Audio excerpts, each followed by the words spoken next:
¿Para qué es importante el calcio y el cloruro? ¿Para qué hacemos esto? ¿Para qué venimos acá un viernes por la tarde si ustedes tratan de aprender algo de clase de calcio y cloruro? ¿Por qué es importante?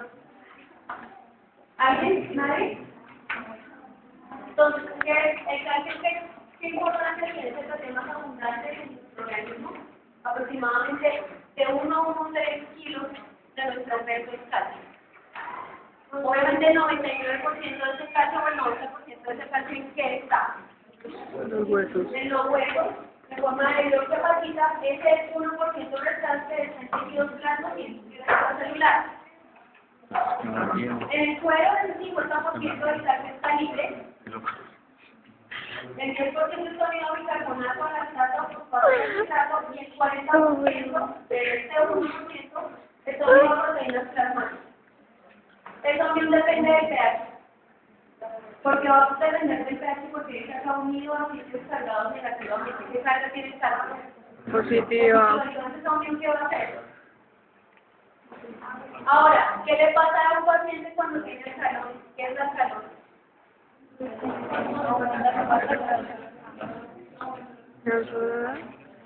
¿Aumenta qué?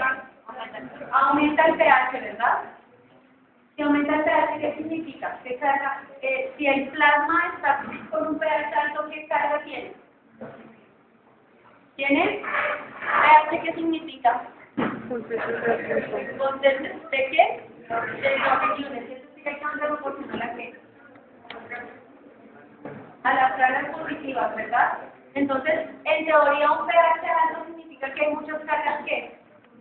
Positivas. Entonces, cuando hay una alcalosis metabólica o respiratoria, el paciente o el cuerpo del paciente va a responder a disminuir esa alcalosis como tratando de quitar el calcio libre del plasma. ¿Cómo lo va a hacer? Va a empezar a que se una más a la albúmina. Entonces, esa unión de calcio-albúmina va a hacer que disminuya el calcio cero cuando tiene el paciente de calor. Ahora, la absorción del calcio es por transporte activo en el desnudo y en el duodeno, y aproximadamente nosotros debemos comer 1000 miligramos de calcio al día, y ese 50% es consumido en la dieta. 50% del que es consumido en la dieta es absorbido, dice ahí. Ya que más o menos cuánto tenemos que comer. Más o menos 2000 miligramos de calcio debemos tener en nuestra dieta para que esa mitad por lo menos sea lo que nosotros necesitamos al día. Obviamente en adultos con ciertas especificaciones, por ejemplo, embarazo, lactancia o en la vejez, esa necesidad aumenta, entonces hay que comer muchísimo más calcio. En los niños va a aumentar o va a disminuir la necesidad de calcio. Va a aumentar, ¿verdad? Ahora, ¿cómo se regula el calcio? Nosotros ya vimos eso en vitaminas. ¿Quién está involucrado en este proceso? La vitamina D3, ¿verdad? Entonces, tenemos el líquido extracelular. Resulta que el cuerpo tiene un proceso de focalización. Entonces, las glándulas paratiroides van a producir la paratormona. ¿La paratormona qué va a hacer? El riñón que le va a hacer al calcio. Va a aumentar la absorción de calcio, ¿verdad? Se va a evitar que ese calcio salga. ¿Y qué va a pasar arriba en el hueso? El hueso va a empezar a romper para que pueda salir calcio. Ahora, la vitamina D activa, ¿qué va a hacer? Va a ayudar a esa reabsorción en el riñón, ¿verdad? Va a ayudar también a que la paratormona esté en el hueso liberando calcio y además va a evitar que salga el calcio por la boca. En los intestinos va a ayudar a que aumente la absorción de calcio para que llegue al líquido extracelular. Franco, explíquenos qué pasa cuando hay hipercalcemia. Léelo de su guía al menos porque si estás hablando, espero que sea de la calcemia. ¿Qué le pasa a un paciente cuando tiene hipercalcemia?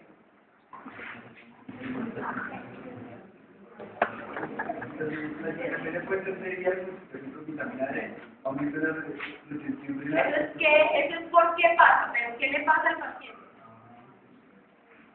Ahí dice en el cuadrito.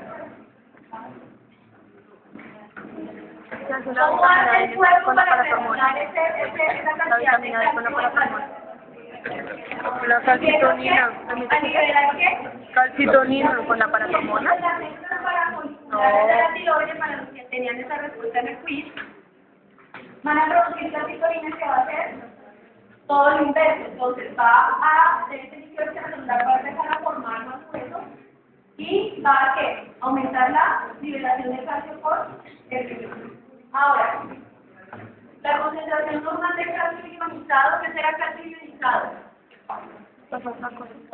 Está como. ¿Cómo dijimos que está calcio en el plato? ¿Está libre o unido a quién? ¿A la albúmina o a quién? O al lactato, o al glutamato, o a qué aminoácidos. Entonces, el calcio ionizado, ¿cuál será? El que está libre. Entonces, nosotras, la concentración que nosotros necesitamos de calcio, la concentración que tenemos de calcio ionizado o libre es de unos 0,5 micromoles por litro. Eso es mucho. ¿Sí? Ahora, ¿en qué es fundamental? En el metabolismo óseo, para los que tienen además la otra pregunta en coagulación, transmisión neural y ayuda al movimiento de los músculos cardíaco y esquelético, síntesis y regulación hormonal y permeabilidad de membranas e intercambio celular. ¿Qué puede causar una hipocalcemia? Intoxicación por vitamina D, aumento en la secreción renal, osteoporosis. ¿Por qué osteoporosis? Porque empieza a degradarse el hueso, sarcoidosis, ¿qué es la sarcoidosis?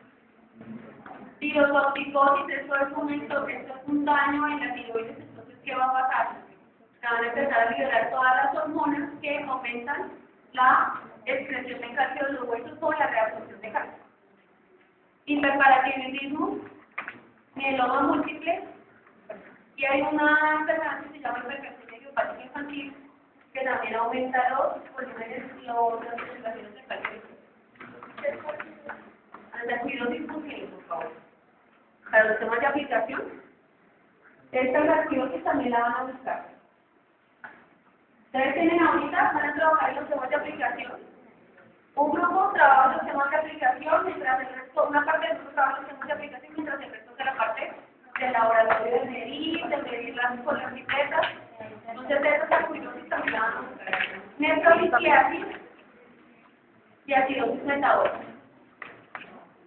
Ahora, ¿en qué procesos vemos nosotros hipocalcemia? Entonces, el hipoparatiroidismo primario, secundario y pseudo-hipoparatiroidismo.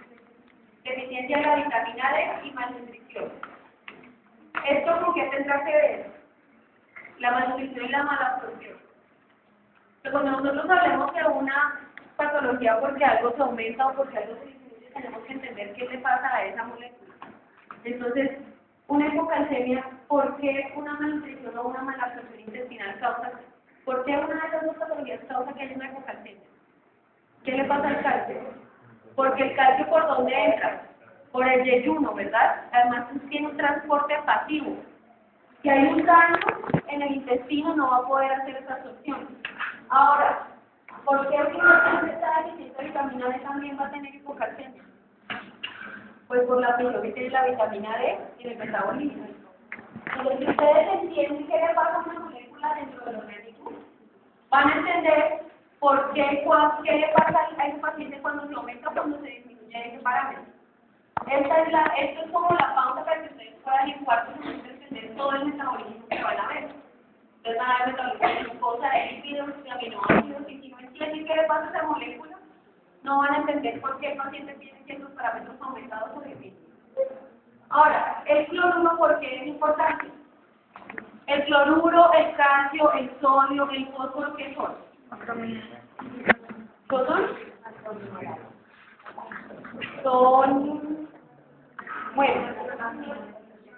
Son electrolitos, ¿sí?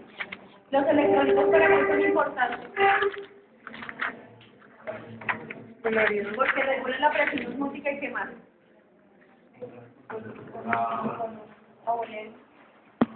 Bueno, la presión osmótica, ¿qué más? Ellos qué hacen en esto, o sea, aquí estamos hablando de electricidad, ¿verdad? Además regulan las cargas eléctricas del cuerpo. Entonces, una de las como los que pensamos de laboratorio que ustedes más van a pedir son los electrolitos. Los electrolitos para poderlos medir necesitan de un equipo muy especial, de una muestra muy especial, que es una muestra arterial que nosotros no podemos tomar acá. Y tampoco tenemos el equipo acá para medir los electrolitos en sangre arterial. Entonces nosotros aquí hacemos biotécnicas que son mucho más sencillas y que se usan en el laboratorio, que es calcio, sérico, vamos a hacer hoy, y cloruro. El cloruro es uno de esos electrolitos que en teoría no es tan importante, pero sí nos sirve mucho nos sirve como marcador para mirar cómo están los otros electrolitos. Entonces, el cloro es el principal anión extracelular, ya estamos diciendo ahí la carga, ¿qué carga tiene? Negativa. En el movimiento electrolítico es arrastrado por el ion sodio o por el bicarbonato. ¿Eso qué nos dice? Esa frase de ahí. Ana María, Arana, ¿qué nos dice esa frase de ahí? En el movimiento electrolítico es arrastrado por el ion sodio o por el bicarbonato. Entonces los de este mesón, háganse más hacia acá porque si no, no prestan atención. No voy ni siquiera a hacer cosas. Entonces, significa que el sodio es el encargado de las cosas o muchas cosas importantes en el cuerpo. Y el cloro está directamente involucrado con el sodio. Entonces, si el sodio sale, se sale al cloro. Entonces, por eso el cloro nos tiene nosotros identificados de cómo está el sodio o el bicarbonato, porque están directamente relacionados. Esta misma absorbe, esta absorbe en cambio pasivamente, siempre por movimiento que es dólares, ¿no? Esa es la función pasiva. ¿El calcio cómo es? Activa, ¿verdad? Entonces está acoplado a la secreción de bicarbonato en el hilo y en el sodio. El citro es reabsorbido por el sodio, con el sodio, perdón, en el riñón, y es excretado en el sudor y en la orina.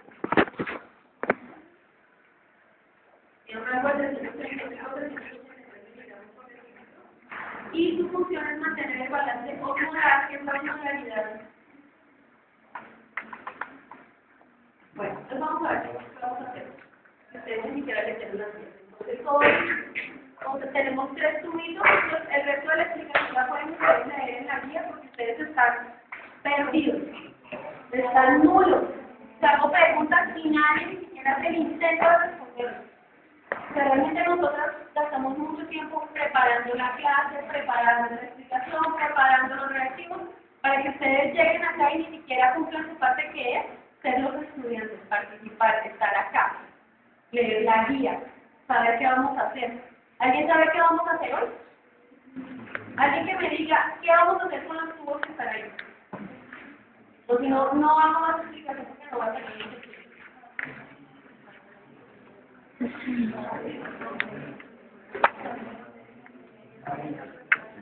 Y vamos a estar como hace 8 días, todos volando por todas partes, todos perdidos, no sabemos qué es, qué vamos a hacer, nada.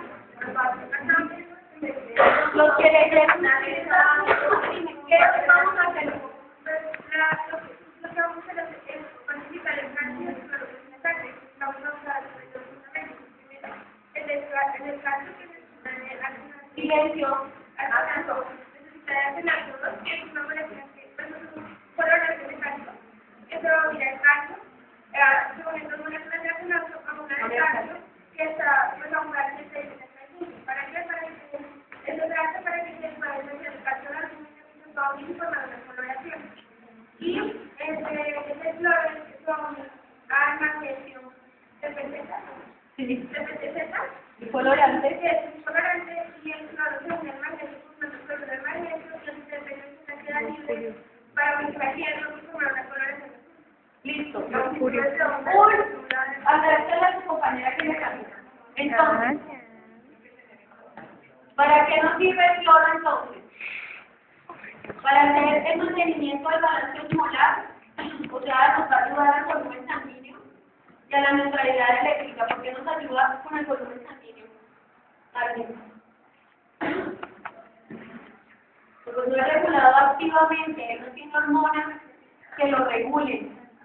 Ya dijimos quién regula el calcio, ¿verdad? Al cloro no lo regula nadie. Lo que pasa es que él está directamente involucrado con todo lo que le pasa al sodio. Por eso es que es uno de esos metabolitos importantes como por asociación, no porque el solito sea muy importante. En sujetos normales refleja cambios en el metabolismo del sodio. Eso es lo que ustedes tienen que tener claro del cloro. En un sujeto normal, en un paciente que está sano, nos va a reflejar es cómo está el sodio. ¿Listo? Entonces, la regulación del cloro es una regulación indirecta dada por la concentración del sodio y del carbonato, y lo que los va a ayudar es a balancear las cargas positivas pasivamente. El cloro, ¿qué carga tiene? Negativa. Ustedes se acuerdan que cuando hay una membrana y hay muchas cargas positivas a un lado de esa membrana, la membrana tiende a, ¿qué? A atraer cargas negativas para que esa membrana quede neutra. Ellos, cloro, es el encargado de hacer ese cambio. ¿Listo? Entonces lo que vamos a hacer es cambiar una molécula de sodio por una molécula de cloro. Por eso nos va a indicar directamente cómo está el sodio. ¿Listo? Por eso nos va a ayudar al mantenimiento de la neutralidad eléctrica. ¿Cómo? Ayudando a la velocidad de la absorción del sodio en el calcio. Eso también era parte del quiz.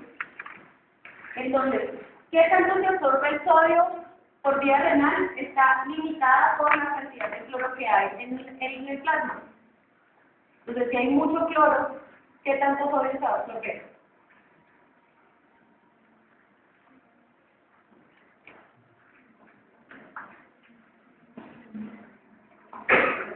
Digan cualquier cosa. Si hay mucho cloro en el plasma, ¿qué tanto sodio se va a reabsorber? ¿Más o menos? ¿Más o menos? Más. Bueno, ¿por qué más? Gordos. Porque el cloro negativo entonces lo va a traer, ¿verdad? Entonces se va a reabsorber más. ¿Listo? Ahora, ¿cómo se desplaza el cloruro en los tejidos? Tenemos en los tejidos nosotros estamos produciendo sustancias de CO2 que vamos a liberar, y en el plasma de los eritrocitos vamos a formar bicarbonato de sodio. ¿Sí? Ese bicarbonato de sodio se va a romper y nos va a formar este que es. Perdón, este es el bicarbonato, este de quién es, porque arriba lo dice la guía. Ácido carbónico. Entonces en el plasma de los eritrocitos vamos a formar ácido carbónico.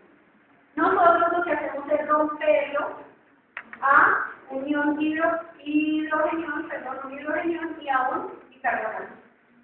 ¿Eso qué va a pasar entonces? Ese hidrogenión va a quedarse en el eritrocito para ayudar a la hemoglobina. ¿Se acuerdan hace 8 días que le pasaba la hemoglobina? Entonces, para la próxima clase ustedes van a escuchar más de desoxiemoglobina. ¿Qué será la desoxiemoglobina? La que le falta, ¿qué?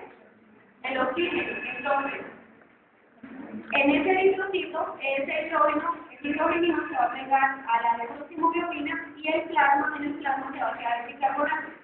¿Qué le va a pasar a esa carga negativa? Entonces, esa carga negativa va a hacer que la carga del eritrocito, como está cargada positivamente por la cantidad de hidrogenes que se quedaron adentro, el cloro va a entrar al eritrocito para que ese eritrocito quede neutro.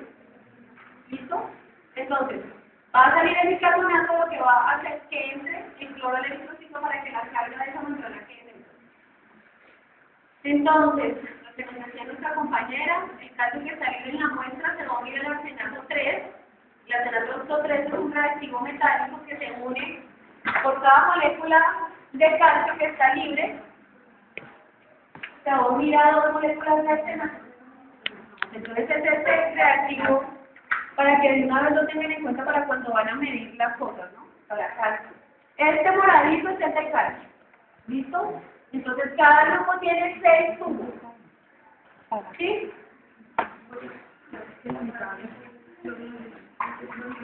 Listo. ¿Cuántos grupos son en este laboratorio?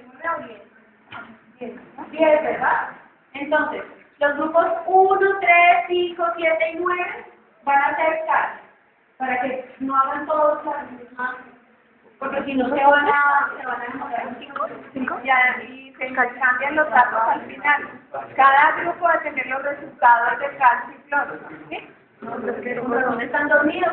Y los pares 2, 4, 1, 2, 4, 6, 8 y 10 van a ser cloro. Entonces, escucha bien, grupo 1, 3, 5, 7 y 9, 1, 3, 5, 6, 7, 9, va a ser calcio, entonces se lo van a medir con la doctora Paula, entonces ella les va a ayudar a medir acá, y los grupos 2, 4, 6, 8 y 10 van a medir acá conmigo, cloro, ¿ok? Entonces, el fundamento es muy simple. Este reactivo metálico se une en calcio libre y como además este reactivo está en un pH 675, el calcio que estaba pegado al número se va a liberar y se va a unir también a ese reactivo, lo que nos va a dar una cuantificación de qué calcio. ¿El calcio qué? El calcio soluble, también el que está unido a las proteínas, entonces va a ser calcio total. Si les queda claro ese concepto, porque creo que no han entendido. El calcio ionizado, cuando decimos vamos a medir calcio ionizado, es el calcio sea todo más. Y el catión bivalente solid, que está en el suelo, que está en el orden de 15 micromoles. Es muy bajita la concentración, porque ustedes saben que el calcio es un mensajero intracelular, entonces ese calcio no puede estar por ahí dando señales no. Entonces es muy finamente regulada su concentración en el plasma. Y el resto del calcio es el que está unido a la albúmina de las otras proteínas.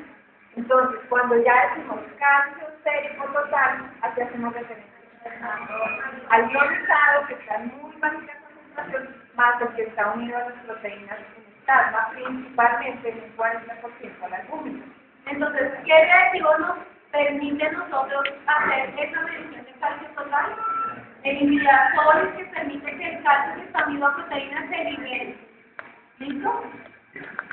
Entonces aquí nos dice la indicación del reactivo, que esa la tienen ustedes también muy bien, es un indicador metalotrónico, que se une específicamente a los iones calcio. ¿Qué otro ion positivo tenemos nosotros en el plasma? Además de sodio, que sea metal, aparte del hielo, el magnesio. Entonces, el problema con estas técnicas es encontrar como el marcador específico o el colorante específico para esa molécula. Antes, hace como 10 o 15 años, no se podía medir muy bien el calcio porque todos los indicadores se unían también al magnesio. Ahora ya este arsenato nos mide específicamente ese ion que es el calcio. Ese complejo, ese color es estable hasta 1 hora. Entonces, ¿qué vamos a hacer? Tenemos los 3 tubitos del grupo.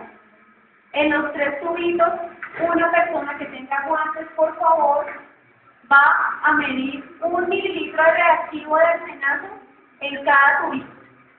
¿Listo? Lo va a dejar en el baño María. Ah, no, mentira. No. Este no necesita baño María afortunadamente. Ahí mismo, cuando están acá con la doctora Paula, van a medir el patrón, la muestra y el blanco. Lo dejan 2 minutos a que se forme el color y luego van al espectrofotómetro. Tienen que darse cuenta que el espectrofotómetro esté en la longitud de onda que ustedes necesitan. ¿Ok? Para hacer esta práctica fue necesario lavar todo el material previamente con ácido nítrico al 50%, absolutamente todo, y con agua